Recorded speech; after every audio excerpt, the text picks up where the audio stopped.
Leksjon 1. Kulturskikk. Skikker kommer fra tradisjonell praksis, som å håndhilse med høyre hånd.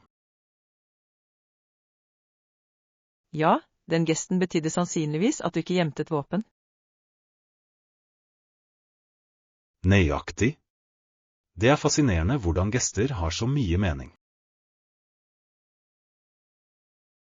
Definitivt. De gjenspeiler kulturen og verdiene i et samfunn. Jeg elsker å lære om forskjellige skikker når jeg reiser. Jeg også. Det er en fin måte å komme i kontakt med mennesker med ulike bakgrunner. Å forstå kulturelle forskjeller beriker våre erfaringer. Absolutt. Det hjelper oss å sette pris på mangfoldet i verden. Jeg er ivrig etter å lære mer om disse praksisene på fremtidige reiser. Leksjon 2. Fysisk aktivitet. Regelmessig fysisk aktivitet er også avgjørende for vår generelle helse og velvære. Definitivt. Det hjelper til med å holde kroppen i form og sinnet vårt skarpt.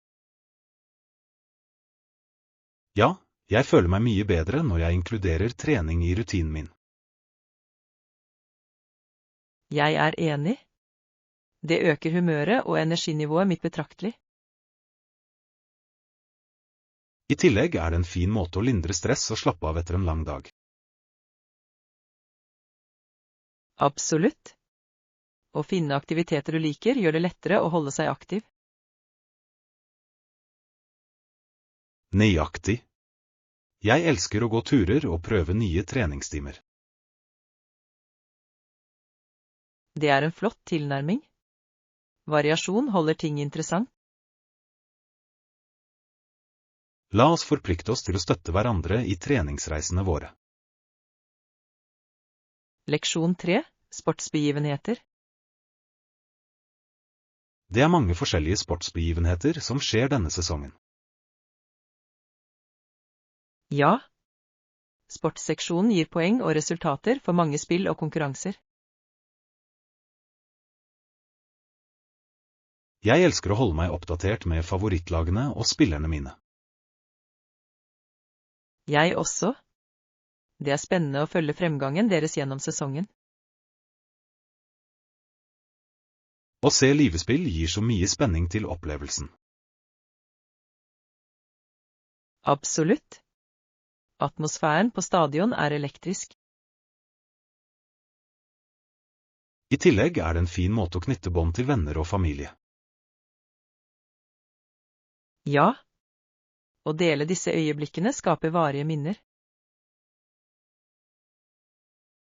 Jeg gleder meg til å se noen spill sammen i år. Leksjon 4. Positive morgener. Definitivt. Å starte dagen med en positiv tankegang setter en god tone. Jeg er helt enig. Det påvirker hvordan vi håndterer resten av dagen. Ja, disse morgenritualene kan virkelig gjøre en forskjell. Jeg elsker å ta et øyeblikk til å reflektere og sette intensjoner for dagen. Det er en flott praksis. Det hjelper meg å holde fokus på målene mine. Absolutt. En positiv start kan føre til en produktiv dag. Jeg er glad for å dele morgenrutinene våre og inspirere hverandre. Jeg også. La oss fortsette å oppmuntre til positivitet i livene våre. Her er for å gjøre hver dag til en flott en. Leksjon 5. Overvinne utfordringer. Det finnes måter å overvinne utfordringer i livet på, det krever bare kreativitet og innsats. Absolutt. Har du noen tips til hvordan du kan håndtere hindringer effektivt? Jeg er villig til å prøve alt som kan bidra til å forbedre situasjonen. Det er den rette tankegangen. Å være åpen for nye løsninger kan føre til store gjennombrudd. Ja. Noen ganger er et nytt perspektiv alt du trenger for å finne en vei videre. Nøyaktig. Å samarbeide med andre kan også gi uvurderlig innsikt. Jeg er enig. Å dele ideer fører ofte til innovative løsninger som vi kanskje ikke tenker på alene.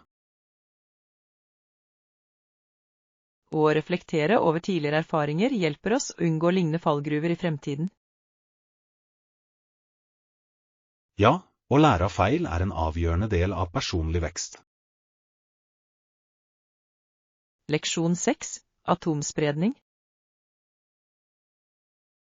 Vi proklamerer så høyt vi kan den fullstendige galskapen ved atomspredning. Absolutt. Det er et kritisk spørsmål som påvirker alle globalt. Behovet for en kjernefysisk frysing er avgjørende for å sikre sikkerheten. Ja, uten det øker risikoen for eskalering og konflikt dramatisk. Jeg tror det er viktig for innbyggerne å gi uttrykk for sine bekymringer om dette. Definitivt. Bevissthet kan drive endring og fremme fred. Det er avgjørende å engasjere seg i diskusjoner om nedrustning og diplomati. Ja, å forstå implikasjonene av atomvåpen er avgjørende for fremtidige generasjoner. Jeg håper flere deltar i samtalen og tar til orde for en tryggere verden. Leksjon 7. Vandringsvanskeligheter. Det avhenger selvfølgelig av vanskelighetsgraden på stien. Ja. Vi kan sjekke på nettet for rangeringer og anmeldelser av løyper. På den måten kan vi velge en tur som matcher ferdighetsnivåene våre. Nøyaktig.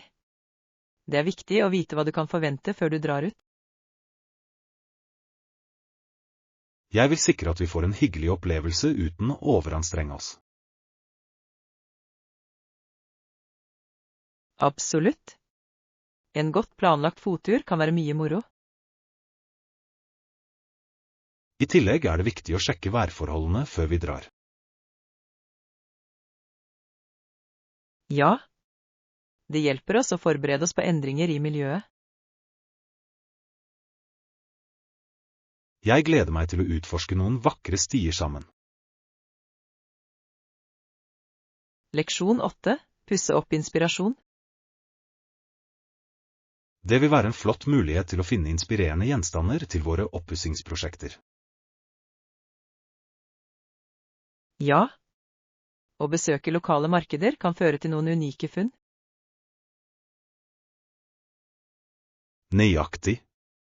Jeg elsker ideen om å inkludere originale stykker i rommet vårt. Jeg også. Det gir karakter og forteller en historie om hjemmet vårt.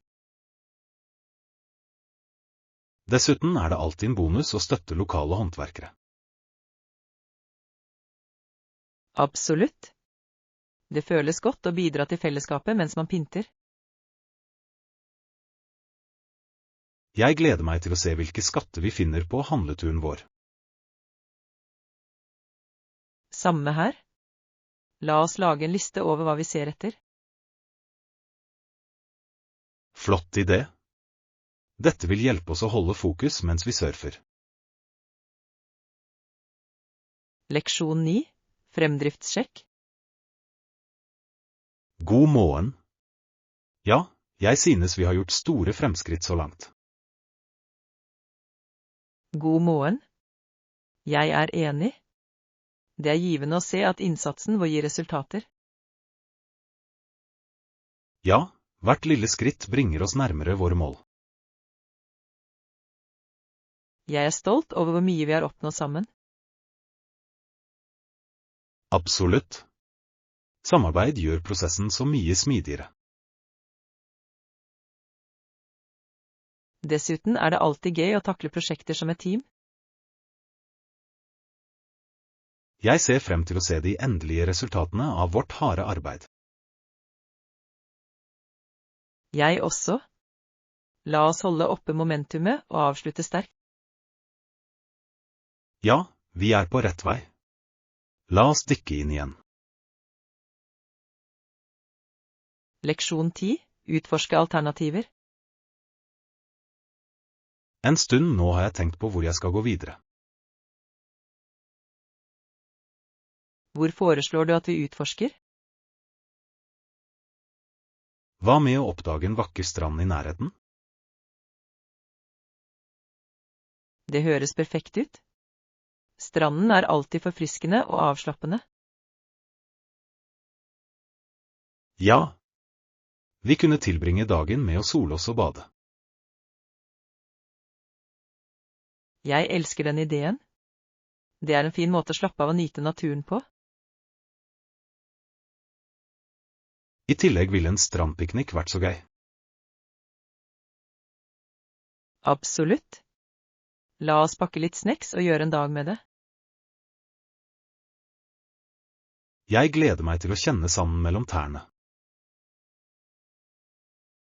Leksjon 11. Historiske perspektiver. Det var en tid da straffesaker ble avgjort på andre måter. Ja, det er fascinerende å se hvor langt vårt rettssystem har kommet. Mange historiske metoder for rettferdighet var langt mindre rettferdige og balanserte. Absolutt. Å forstå historien hjelper oss å sette pris på vårt nåværende system. Ja, det fremhever også viktigheten av fortsatt reform og forbedring. Jeg tror det er avgjørende å lære av fortiden for å skape en bedre fremtid. Nøyaktig. Diskusjoner om rettferdighet og rettferdighet er alltid relevante. Jeg er enig. De oppmuntrer til kritisk tenkning og bevissthet i samfunnet. La oss fortsette å utforske disse emnene. De er avgjørende for å forstå vår verden. Leksjon 12. Frokostdetaljer. Ja, frokost er inkludert. Den serveres fra 7 til 10:00. Det er flott. Å ha frokost inkludert gjør morgen mye enklere. Absolutt. Det er hyggelig å ha et måltid klart rett på starten av dagen. I tillegg gir oss en sjanse til å nyte en rolig frokost sammen.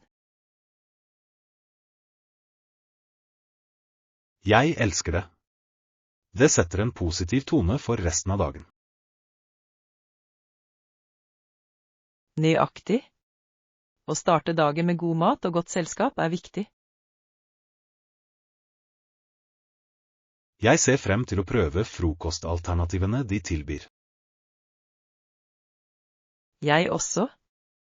La oss sørge for å våkne tidlig og nyte det. Ja, en god frokost er den beste måten å drive eventyrene våre på. Leksjon 13. Ranching-historie. Etter at præriene ble gjerdet inn, var det mindre arbeid tilgjengelig. Ja, store rancher sysselsetter fortsatt mange arbeidere, men landskapet har endret seg. Det er interessant hvordan oppdrettspraksis har utviklet seg gjennom årene. Absolutt. Endringene i arealbruk har betydelige konsekvenser for lokalsamfunn. Mange familier stolte på åpent land for sitt levebrød. Ja, det er en påminnelse om viktigheten av bærekraftig praksis. Jeg lurer på hvordan gårdsdrift vil tilpasse seg fremtidige utfordringer. Det er et avgjørende spørsmål. Innovasjon vil være nøkkelen i årene som kommer. La oss fortsette å utforske historien og fremtiden til landbruket sammen. Leksjon 14. Bærekraftig innredning. Jeg skal ha det i bakhodet. hva med å bruke bærekraftige materialer i innredningen? Det er en smart tilnærming. Bærekraftige materialer er bedre for miljøet. Nøyaktig. De gir også et unikt preg på rommet vårt. Ja. I tillegg kommer de ofte med interessante historier bak seg. Jeg elsker ideen om å skape et hjem som gjenspeiler våre verdier. Absolutt. Det handler om å ta bevisste valg. La oss undersøke noen alternativer for bærekraftig innredning sammen. Jeg er spent på å se hva vi kan finne. Jeg også. Dette blir et morsomt prosjekt som er i tråd med våre prinsipper. Leksjon 15. Glatte overganger. Det er viktig for en jevn overgang når vi har de reviderte fristene. Absolutt. Klare tidsfrister hjelper alle med å holde seg organisert og fokusert. Ja, det reduserer forvirring og holder prosjektet på rett spor. Jeg er helt enig. Vi må kommunisere disse endringene effektivt. Nøyaktig. Jeg skal sørge for å sende ut en oppdatert timeplan til teamet. Det høres perfekt ut. Det er viktig for alle å være på samme side. Jeg tror også et kort møte vil bidra til å avklare eventuelle spørsmål. Flott idé. På den måten kan vi løse bekymringer med en gang. La oss sluttføre fristene og deretter planlegge for møtet. Leksjon 16. Halloweenfeiring. Høytiden kalt Halloween feires 31. oktober hvert år.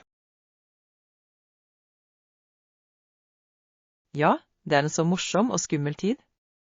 Jeg elsker all dekorasjonen. Absolutt. Folk blir virkelig kreative med kostymer, oppsett. Jeg er enig. Å kle seg ut og trikse er et høydepunkt for mange. I tillegg er temafestene alltid en blast. Ja. Det er en god unnskyldning for å samles med venner og ha det gøy. Har du noen planer for denne Halloween? Jeg tenker på å arrangere en kostymefest hos meg. Det høres fantastisk ut. Tell meg inn, jeg gleder meg til å se alles antrekk. Leksjon 17. En brors rom. Min brors soverom er malt blått, og det ser flott ut. Det høres fint ut. Blå er en så beroligende farge for et rom. Ja. Han har også persienner på vinduene for å styre lyset. Det er smart. Det må hjelpe ham til å sove bedre om dagen. Definitivt. I tillegg har han en køyeseng, som er perfekt for å spare plass. Køyesenger er fantastiske, spesielt i mindre rom. Nøyaktig. Det gir mer plass til å leke og bevege seg rundt. Har han dekorert det på noen spesiell måte? Ja, han har plakater av favorittbandene sine på veggene. Leksjon 18. Rettferdighet og vitenskap. Han hatet regler, men hadde også en sterk rettferdighetssans som ledet ham gjennom livet. Det er en interessant kombinasjon. Det må ha formet hans perspektiv på ting. Ja, den unge mannen studerte naturvitenskap ved universitetet, og stilte alltid spørsmål ved status quo. Vitenskap handler om undersøkelser og utfordre etablerte ideer, er det ikke? Nøyaktig. Han mente at forståelse av verden kunne føre til positiv endring. Det er inspirerende å se noen som brenner for både kunnskap og etikk.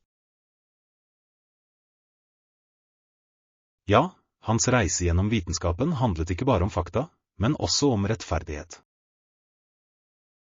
Jeg kan se hvordan det ville motivere ham til å gjøre en forskjell i samfunnet. Det gjorde det virkelig. Han hadde som mål å bruke kunnskapen sin til å bekjempe urettferdighet uansett hvor han så den. Leksjon 19. Politiske initiativ. Andre store politiske initiativ hun stilte seg inn i inkluderer en pro-abortbevegelse. Ja, bevegelsen er kjent for å gå inn for kvinners rettigheter og helse. Det er viktig for å sikre at kvinner har valg med hensyn til kroppen sin. Absolutt. Diskusjoner rundt slike tema er avgjørende i samfunnet. Jeg mener det er viktig å støtte bevegelser som sikter mot likestilling. Ja. Påvirkningsarbeid kan føre til betydelige endringer i lovgivningen. Det er inspirerende å se folk stå opp for sin tro. Definitivt. Det bringer oppmerksomhet til problemer som må løses. La oss fortsette samtalen om disse viktige temaene. Leksjon 20. Klær passer. Når du velger klær, bør du vurdere om det er stramt eller for løst. Definitivt. Passformen kan virkelig påvirke hvor komfortabel du føler deg. Ja, det er viktig å finne noe som gjør det enkelt å bevege seg. Jeg er enig. Du bør også vurdere lengden på klærne. Nøyaktig. Riktig lengde kan gjøre en stor forskjell i utseendet. I tillegg handler det om å finne stil som passer din personlighet. Ja. Selvtillit kommer av å ha på seg det som får deg til å føle deg bra. Absolutt. La oss utforske noen stiler som fungerer for oss begge. Jeg er spent på å se hva vi kan finne sammen. Leksjon 21. FIFA-utvikling. På mange måter følger utviklingen av FIFA organiseringen av fotballsporten. Ja, det er fascinerende hvordan organisasjonen har vokst gjennom årene. Ved starten av FIFA var fokus hovedsakelig på å etablere regler. Absolutt. Å utvikle et standardisert regelverk var avgjørende. Over tid har det utviklet seg til et globalt kraftsenter innen sport. Ja, den overvåker nå internasjonale konkurranser og arrangementer. Verdenscupen er en av de mest berømte turneringene i verden. Definitivt. Den samler nasjoner og fans som ingen annen begivenhet. Jeg er spent på å se hvordan FIFA fortsetter å utvikle seg i fremtiden. Leksjon 22. Morgenrutiner. Hvor lang tid tar det før du blir klar om morgenen? Ca. 30 minutter totalt, noe jeg synes er ganske effektivt. Det er flott. Jeg bruker vanligvis litt lengre tid selv. Virkelig? Hva bruker du mest tid på? Jeg liker å nyte en rolig frokost og følge med på nyhetene. Det er en fin måte å starte dagen på. Ja, det hjelper meg å føle meg forberedt og informert. Jeg burde prøve å innlemme en mer avslappet morgenrutine. Det kan utgjøre en stor forskjell i hvordan du føler deg gjennom dagen. Leksjon 23. historiske metoder. I løpet av 1100-tallet ble en ny metode introdusert av en av kongene i England, Henrik II.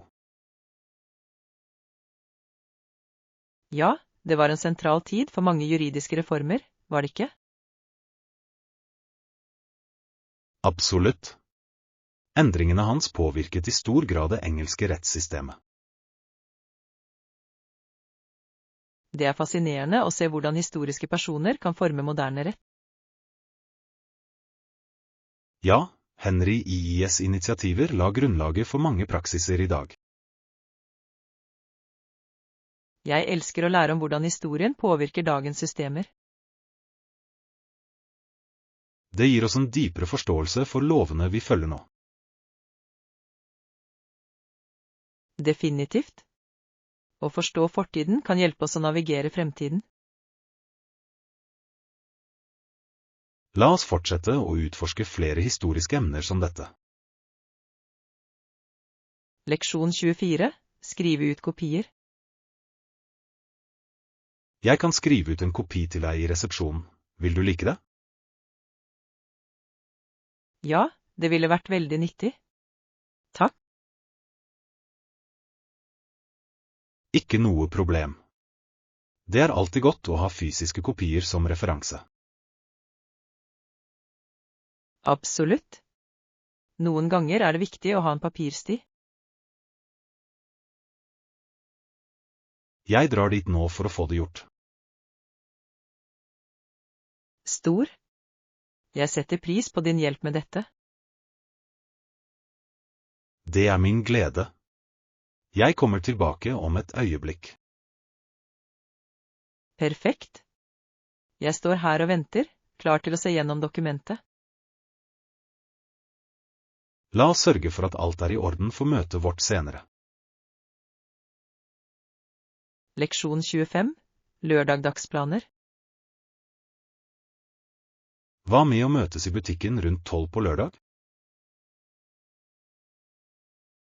Det fungerer for meg. Jeg skal sørge for å være der i tide. Stor. La oss gjøre ferdig handlelisten vår før vi drar. Ja, jeg skal skrive ned det vi trenger, så vi ikke glemmer noe. Perfekt. Jeg er spent på å se hva vi kan finne sammen. Jeg også. Shopping er alltid morsommere med en partner. Nøyaktig. La oss ta litt lunsj etterpå hvis vi har tid. Det høres ut som en nydelig plan. Jeg gleder meg. Vi sees da. Jeg kan ikke vente på shoppingeventyret vårt. Leksjon 26. Historisk kontekst. Det er interessant hvordan samfunnet endret seg etter at jernbanen ble fullført. Ja, rundt år 1900 var mange ting annerledes for kvinner. Absolutt. Utvidelsen av jernbaner åpnet for nye muligheter. Det gjorde det. Kvinner begynte å ta på seg roller som tidligere var begrenset. Ja, det omformet fellesskap og hvordan folk samhandlet. Jeg elsker å lære om disse historiske endringene og deres virkninger. Jeg også.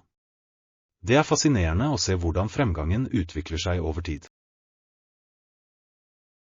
Ja, hvert avansement gir nye utfordringer og muligheter. La oss fortsette å utforske disse historiene, de er så berikende. Leksjon 27. Værproblemer. Det er ikke bra hvis vi blir fanget i regnet. Jeg vet. Det kan gjøre oss helt gjennomvåte.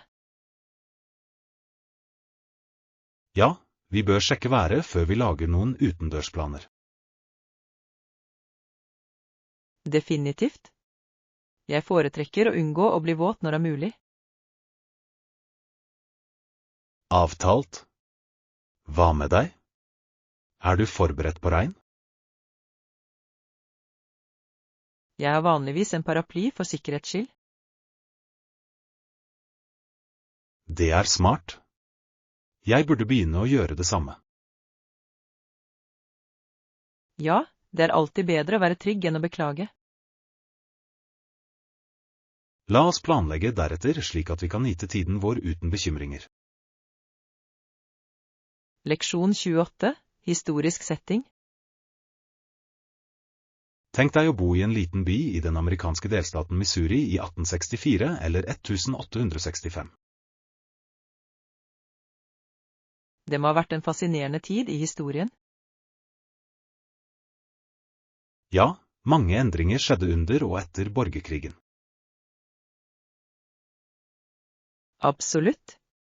Det var en forvandlingsperiode for hele landet. Livet ville vært ganske annerledes da, spesielt for familier. Ja, utfordringene de møtte var enorme. Det er spennende å tenke på hvordan disse erfaringene formet fremtidige generasjoner. Definitivt. Historien har en måte å påvirke vår nåtid på. La oss fortsette å dykke ned i disse historiene, de er så fengslende. Leksjon 29, transportutvikling. Transport har forbedret effektiviteten og brukervennligheten på så mange måter. Ja, det er utrolig hvor langt vi har kommet med moderne teknologi. Absolutt. Å reise er raskere og mer tilgjengelig enn noen gang før. Jeg elsker hvordan innovasjoner har åpnet verden for oss. Ja, det lar oss enkelt komme i kontakt med mennesker og steder. Dessuten er det fascinerende å se hvordan transport påvirker økonomier. Nøyaktig. Det spiller en avgjørende rolle i handel og kommunikasjon. Jeg kan ikke forestille meg livet uten fremskrittene vi har i dag. Ikke jeg heller. La oss fortsette å utforske hvordan disse endringene påvirker livene våre. Leksjon 30, værberedskap. Og, hvordan klarte du det? Jeg la oppi en vanntett jakke for å holde meg tørr. Det er et smart trekk. Det er viktig å være forberedt på været. Absolutt. Jeg går aldri hjemmefra uten å sjekke værmeldingen. Det er lurt. Det kan redde deg fra å bli fanget i regnet.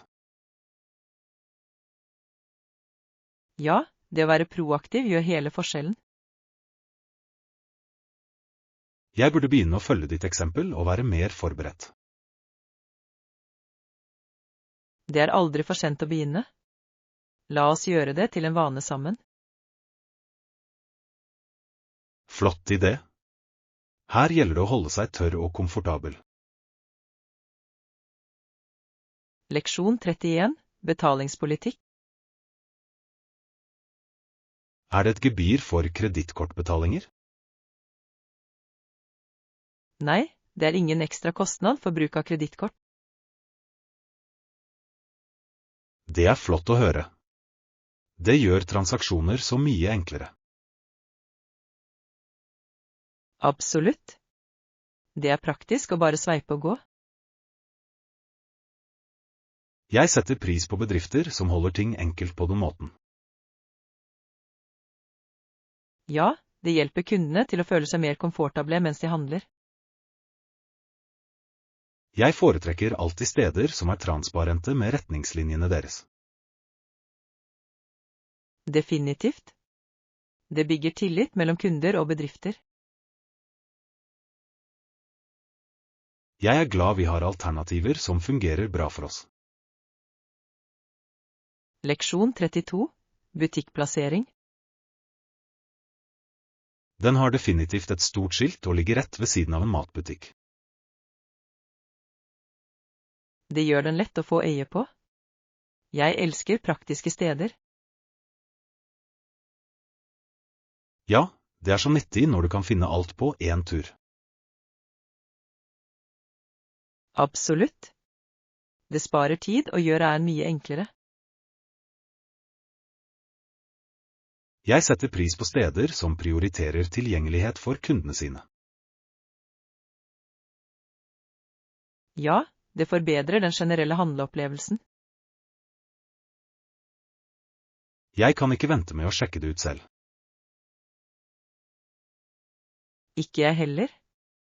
La oss sørge for å besøke snart. Jeg gleder meg til å se hva de har å tilby. Leksjon 33. Hjemmesikkerhet. Ikke noe problem. Det er viktig å dekke alle aspekter av hjemmesikkerhet. Absolutt. Sikkerhet bør alltid være en topprioritet i ethvert hjem.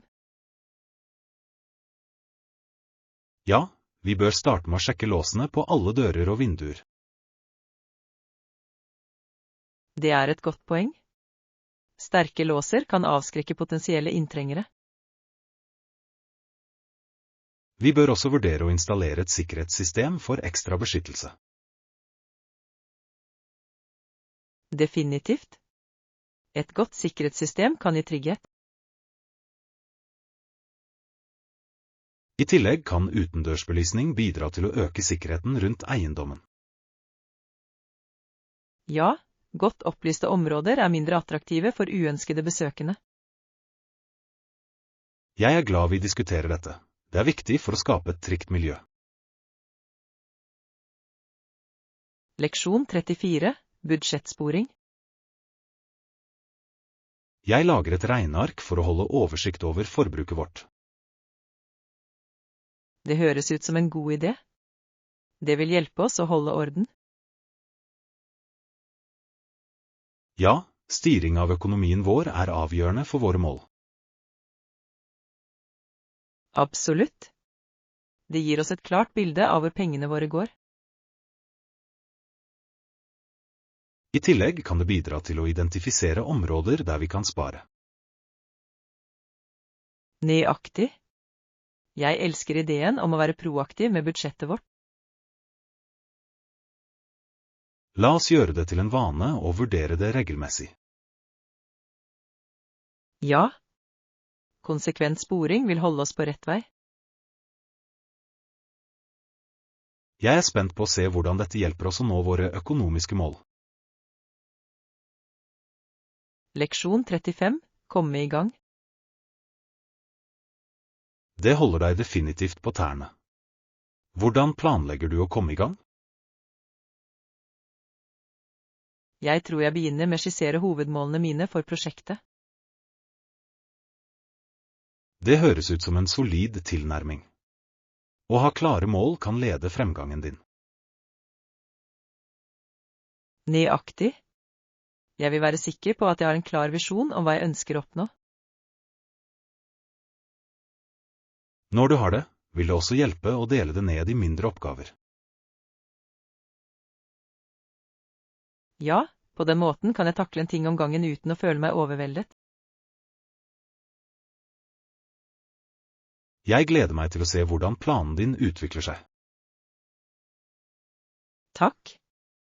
Jeg er spent på å dykke inn og begynne å få ting til å skje. La oss sjekke inn regelmessig for å dele oppdateringer og holde hverandre motiverte.